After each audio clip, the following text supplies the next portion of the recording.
ஓ sorry sorry, எனக்கு இந்த decoration எல்லாம் பிடிக்காது.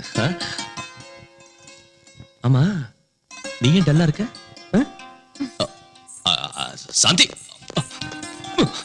சாந்தி, என்னது நீ அட்வான்ஸா போய்கிட்டு இருக்க? அட்வான்ஸும் இல்ல ஒண்ணும் இல்ல. என்னங்க இது, நம்ம கல்யாணத்துக்கு வந்தவங்களுக்கு கொஞ்சம் கூட மூளையே இல்ல. ஏதோ ஆசீர்வாதம் பண்ணிட்டு போறதை விட்டுட்டு உங்களை பத்தியும் அனிதாவை பத்தியும் வாய்க்கு வந்தபடி உளர்னாங்க. எங்க அம்மா மட்டும் என்னவா, அது என்னடி உன் வீட்டுக்காரர் அந்த பொண்ணு கிட்ட சிரிக்கிறதும் மேல மேல விழுகிறதும் அப்படி தொட்டு தொட்டு பேசுறதும் இது என்ன கூத்துடின்னு அசிங்கமா பேசுறாங்க. அது மட்டும் இல்ல, உங்ககிட்ட நேக்கா பேசி விஷயத்தை எல்லாம் கறக்க சொன்னாங்க தெரியுமா? அவங்க சொன்னதெல்லாம் இருக்கட்டும், நீ என்ன பத்தி என்ன நினைக்கிறேன்னு சொல்லு. என்னங்க நீங்க, என்னங்க நீங்க என்ன பத்தி நீங்க என்ன நினைக்கிறீங்க? Sidney Sheldon, Jeffrey Archer novels படிச்சவனா நான் போய் தப்பா நினைப்பேனா? வாவ். ஆனா மத்தவங்க மட்டும் உங்களை தப்பா நினைச்சா என்னால தாங்க முடியாதுங்க. உனக்கு என் மேல டவுட் இல்லங்கறப்ப யார் என்ன நினைச்சா உனக்கு என்ன? அது கரெக்ட் தாங்க. ஆனா எனக்கு டவுட் வர்ற மாதிரி நடந்துக்க மாட்டேன்னு ப்ராமிஸ் பண்ணுங்க.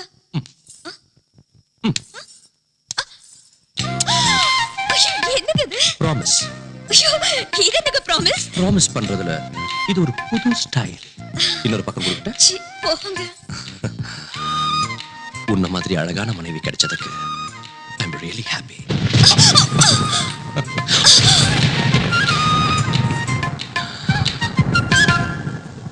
இந்த இடி சத்தம், மின்னல் ஒளி எவ்வளவு த்ரில்லிங்கா இருக்குல்ல.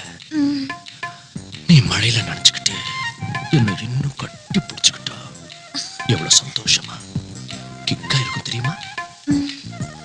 நாம இந்த சீனை மழையில வச்சுக்கலாமா?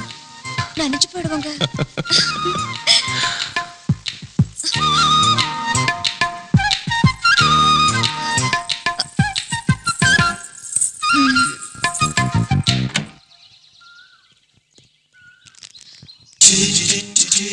ஓ மை காட், மறுபடியும் இங்க வந்துட்டீங்களா? மனசு தளராத விக்ரமாதித்தனுக்கு நான் சொந்தம். ஆக்சுவலி காலையில பேப்பர்கார வரதுக்கு முன்னாலே வந்துட்டேன். பேப்பருக்காக நீங்க வெளியில வந்தீங்க, ஆனா என்ன பார்க்கல. ரொம்ப நேரமா வெயிட் பண்ணுங்க. ஈவினிங் பால்காரன் புண்ணியத்துல வெளியில வந்தீங்க, என்ன பாத்தீங்க. I am very happy. நீங்க இப்படி அடிக்கடி வந்து டிஸ்டர்ப் பண்றது எனக்கு சுத்தமா பிடிக்கல. Click. Can I have you photograph? No no no no. இங்க பாருங்க, நான் உங்க போட்டோவை மாடலிங்காக கேட்கல, என் இதயத்துல வச்சுக்கிறதுக்காக கேக்குறேன். ப்ளீஸ். நீங்க ரொம்ப ஓவரா பேசுறீங்க. ஓவரா இல்லைங்க, ஓபனாவே கேக்குறேன். நீங்க சம்மதிச்சா உங்களை கல்யாணம் பண்ணிக்கலாம்னு இருக்கேன். வாட்? ஆமாங்க, உங்க சம்மதத்துக்காக காத்துட்டு இருக்கேன். இதோ என் விசிட்டிங் கார்டு. காதல் கல்யாணம் சொல்லி நீங்க என் பின்னால சுத்துறது எனக்கு கொஞ்சம் கூட பிடிக்கல. Please get out.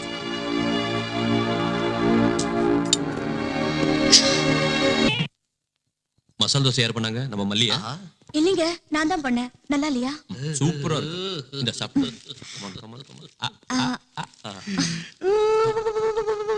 ஏய், நீ ஏன்டா அழுவுற? அவங்க சந்தோஷமா இருக்காங்க இல்ல சித்தப்பா, அதான் எமோஷன் தாங்க முடியாம அழுவுறேன். நான் போய் அவங்க சந்தோஷத்துல ஷேர் பண்ணிக்கிறேன். அவங்க புருஷ மண்டாட்டி சந்தோஷமா இருந்துகிட்டு இருக்கிற நேரத்துல நீங்க எதுக்கு இங்க காப்பில உப்பு போட்ட மாதிரி? நீ போடா. டேய் விஜய், நீங்க காதல் தோசையை ஒருத்தருக்கு ஒருத்தர் ஊட்டி விடும் போது பட்ட கஷ்டமெல்லாம் நினைவுக்கு வருதுடா. என்ன கஷ்டம்டா? அதுக்குள்ள மறந்துட்டியா? அன்னைக்கு சாந்தியை காதலிக்கிறதுக்காக, அவ மனசுல இடம் பிடிக்கிறதுக்காக அவங்க வீட்டுக்குள்ள திருட்டுத்தனமா நுழைஞ்சி அந்த டைரி கண்டுபிடிக்கிறதுக்காக எவ்வளவு கஷ்டப்பட்டேன். அந்த டைரி கைக்கு வந்ததும் உனக்கு ஃபேஸ் ரீடிங் தெரியும்னு சொல்றதுக்காக இன்னும் எவ்வளவு கஷ்டப்பட்டேன். இப்ப சந்தோஷமா இருக்கீங்க. அதுக்குதான் பெரியவங்க சொல்லுவாங்க, முயற்சி திருவினையாக்கும்னு. எந்த டைரிடா பைத்தியக்கார?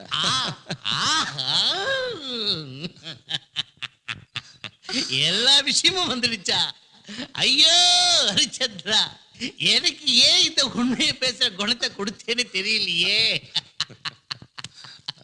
வரம்மா, மவனை செத்தடா நீ.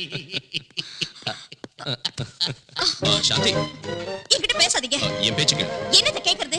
என் டைரி திருடிட்டு உங்களுக்கு ஃபேஸ் ரீடிங் வரும்னு என்னை ஏமாத்திட்டீங்க. சாந்தி, நான் அந்த டைரி திருடினதே உன் மனசு திருடத்த. பொய் பொய் பொய். நீ என்ன தப்பா நினைச்சாலும் சரி, உன்னை காதலிச்சு எப்படியாவது கல்யாணம் பண்ணிக்கணும்னு தான் இப்படி சின்ன அல்வா கொடுத்தேன். Take it easy. உனக்கு இன்னொரு விஷயம் தெரியுமா? உண்மையிலேயே எனக்கு இந்த ஐடியா கொடுத்தது அனிதா, நான் இல்ல. டோட்டலா நீ அவுட்ரா. ஐயோ சாந்தி, அப்படின்னா அனிதா சொன்னதுனால தான் நீங்க என்ன காதலிச்சீங்களா? No no no no. நான் உன்னை காதலிக்கிறேன்னு சொன்னதும் அனிதா ஐடியா கொடுத்தா. உன் மனசை வேதனைப்படுத்தினதுக்கு சாரி டியா. என் மனசுல இடம் பிடிக்கிறதுக்காக பொய் சொல்லி ஏமாத்துனீங்க. அதனாலதான் நான் உங்களை மன்னிக்கிறேன். Thank you. ஆனா இன்னொரு தடவை ஏமாத்த மாட்டேன்னு ப்ராமிஸ் பண்ணுங்க.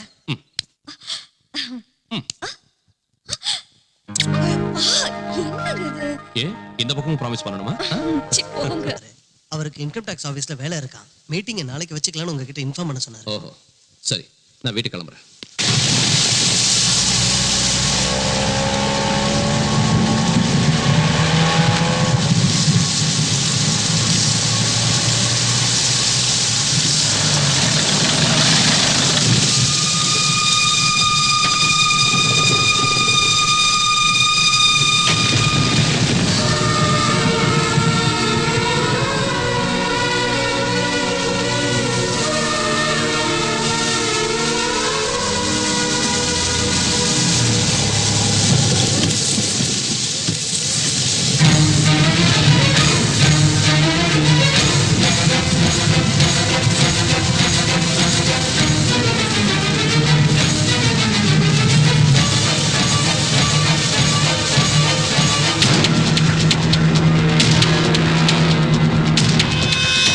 யோசனை இல்ல. நான் அன்னைக்கே சொன்னேன் அந்த பொண்ணு உன் குடும்பத்தை கெடுத்துருவான்னு. என் பேச்ச கேட்டியா? அவங்க 2 பேரும் தப்பா பழகலைன்னு சாதாரணமா விட்டுட்ட. இப்பவும் எதுவும் கெட்டு போகல. கட்டி பிடிக்கிற வரைக்கும் வந்த அவங்க விஷயம் குடும்பம் நடத்துற அளவுக்கு வராம ஜாக்கிரதையா பாத்துக்க. மாப்பிள்ளை ராத்திரி லேட்டா வீட்டுக்கு வந்திருக்காருன்னா இவங்க 2 பேரும் எங்க தங்கி இருந்தாங்களோ என்னவோ. உன் புருஷன்கிட்ட அதட்டி கேளு. அழுதா ஆம்பளைங்க பணிய மாட்டாங்க, மிரட்டணும். அப்பதான் நம்ம வழிக்கு வருவாங்க. புரிஞ்சுதா? அம்மா ஆ, ஐடியா ரொம்ப நல்லா இருக்கு.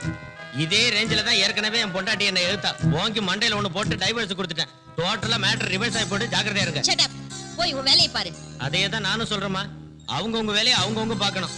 இல்லாட்டி போனா மேட்டர் ஊசி போன பிரியாணி மாதிரி ஆகி போயிடும்.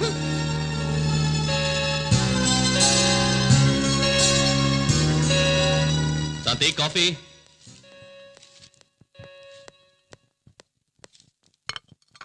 Good morning.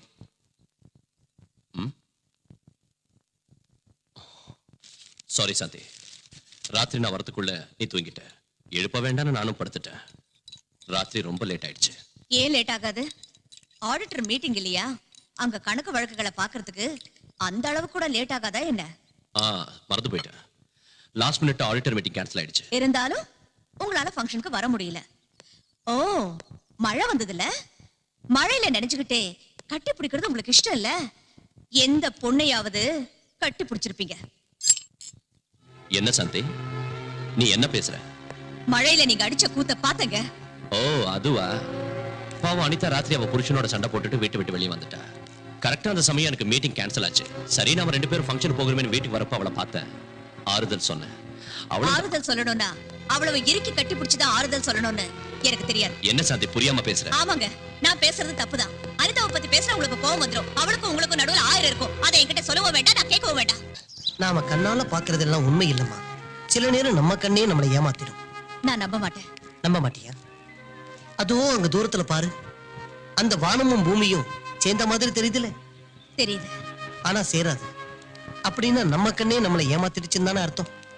ஆமா, நீ பார்த்தேன்னு சொன்னது கூட அந்த மாதிரி தாமா. அனாவசியமா மாப்பிள்ளைய சந்தேகப்படாத. உன் வாழ்க்கையை நீயே நாசமாக்கிக்காத. மாப்பிள்ளை கிட்ட போய் மன்னிப்பு கேளு. நான் சொல்றதை கேளுமா. மே ஐ கம் இன்?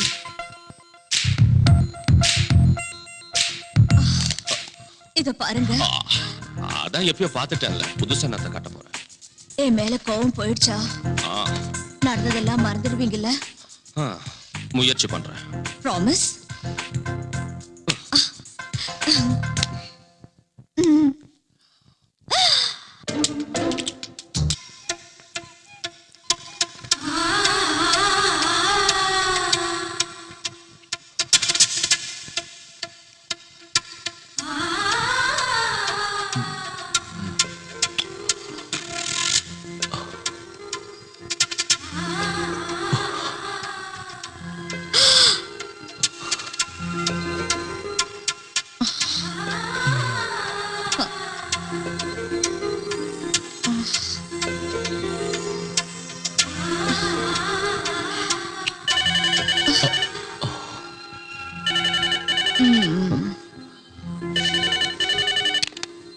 ஹலோ, நான் விஜய் பேசுறேன்.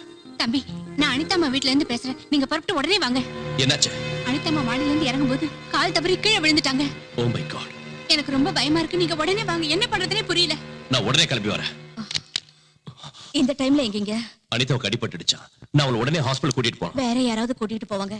நீங்க இப்ப போகாதீங்க please please. Just shut up.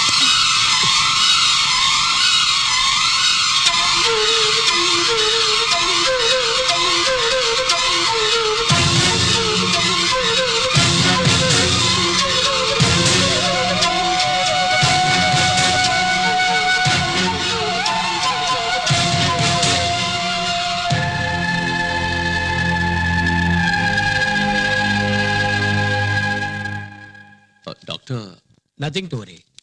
காலில் அடிபட்டதுனால பரவாயில்ல. அதே வயிற்றுல அடிபட்டிருந்தா அபார்ஷன் ஆயிருக்கும். thank God. வா, மாப்பிள்ளை கிட்ட தகராறு பண்ணிக்கிட்டு கோச்சிக்கிட்டு வந்துட்டியா? ரொம்ப நல்ல வேலை செஞ்ச. என் வயித்துல நீ பிறந்ததுக்கு நான் பெருமைப்படுறேன். அதுக்கு காரணமா இருந்ததுக்காக நான் வெக்கப்படுறேன். புகுந்த வீட்டுல சண்டை போட்டுட்டு பிறந்த வீட்டுக்கு வந்த பொண்ணுக்கு புத்திமதி சொல்லி அனுப்புறதை விட்டுட்டு அவன் செஞ்சது கரெக்ட்னு சொல்றேடி காமாதிகி அப்படின்னு இந்த நாவல்ல போட்டிருக்கு. சாந்தி, சாந்தி, வாங்க மாப்பிளை, வாங்க வாங்க. என்ன சாந்தி இப்படி சொல்லாம திடீர்னு வந்துட்ட? பேச்ச கேட்காத புருஷன்கிட்ட சொல்லிட்டு வர வேண்டிய அவசியம் எனக்கு இல்ல. சரி வா போலாம். எங்க? நம்ம வீட்டுக்கு. பொண்டாட்டி பேச்சுக்கு மதிப்பில்லாத வீட்டுக்கு அவையே வரணும். நீங்க கொஞ்சம் பேசாம இருங்க. சாந்தி, நீ சின்ன விஷயத்தை பெருசாக்குற. சின்ன விஷயமா? இது சின்ன விஷயமா? மணமேடையில அவங்க மேல ஒட்டி உரசிட்டு இருந்தா அது சின்ன விஷயம்னு அட்ஜஸ்ட் பண்ணிக்கிட்டேன். நட்ட நடு ரோட்ல நீங்க அவளை கட்டி பிடிச்சு ஆறுதல் சொன்னேன்னு சொன்னீங்க. அதையும் சின்ன விஷயம்னு அட்ஜஸ்ட் பண்ணிக்கிட்டேன். இப்ப கட்டிக்கிட்டவளை விட அவதான் முக்கியம்னு நினைக்கிறத சின்ன விஷயமா எனக்கு தோணல. சாந்தி, தினமும் என்கிட்ட Sidney Sheldon, Jeffrey Archer books எல்லாம் படிப்பேன். இதெல்லாம் எனக்கு தெரியாதான்னு சொல்லுவேன். அவங்க புக்ஸ் படிச்சா மட்டும் பத்தாது, வாழ்க்கை என்னன்னு தெரிஞ்சுக்கணும், மனுஷங்களை நல்லா புரிஞ்சுக்கணும். வா போலாம். ஐயோ, ஏற்கனவே உன்னையும் அவளையும் நல்லா புரிஞ்சுக்கிட்டோம். புரிஞ்சுக்கிட்டது போதும். நீங்க ரொம்ப அதிகமா என்ன பேசுறீங்க. பேசுற? நிறுத்துங்க. இது புருஷன் பொண்டாட்டி பிரச்சனை. அனாவசியமா தலையிடாதீங்க. வாங்கி கட்டிக்கிட்டியா? சாந்தி, இப்ப வரப்போறியா இல்லையா? வரேன். நான் சொல்ற கண்டிஷனுக்கு நீங்க ஒத்துக்கிட்டா இனிமே நீங்க அனிதா வீட்டுக்கு போக கூடாது, அவ கூட பேசக்கூடாது. அது மட்டும் இல்ல, நீங்க அவளை மறந்துடணும், அவ உறவை அறுத்துக்கணும். அப்படின்னா தான் நான் உங்க கூட வீட்டுக்கு வருவேன். சாந்தி, நீங்க ரெண்டு பேரும் எனக்கு ரெண்டு கண்ணு மாதிரி. அதுல ஒரு கண்ணு குத்திக்க சொன்னா எப்படி? இன்னைக்கு ரெண்டு கண்ணுன்னு சொல்லுவீங்க, நாளைக்கு அது ரெண்டு வீடு ஆகாதுன்னு என்ன கேரண்டி? ஆஹா, நான் என் முடிவை சொல்றேன், அதுவும் முடிவா சொல்றேன். நான் அவன் வீட்டுக்கு போவேன், அவன் கூட பேசுவேன், அவன் நல்லது கெட்டது கவனிச்சுக்குவேன். உனக்கு இஷ்டம் இருந்தா என் கூட வா, இல்ல உங்களுக்கு உங்க புனிதமான அனிதா மேலயும் உங்க புனிதமான உறவு மேலயும் மோகம் குறைஞ்சு பொண்டாட்டி நான் தேவைன்னு என்னைக்கு என் கால விழறீங்களோ அன்னைக்கு வரேன். ஆஹா, உனக்கு அவ்வளவு சீன் கிடையாது. புனிதமான எங்க உறவுக்கு அர்த்தம் தெரிஞ்சுக்கிட்டு மனம் திருந்தி புருஷன் நான் தேவைன்னு உன்னை என் கால விழ வைக்கிறேன். மைண்ட்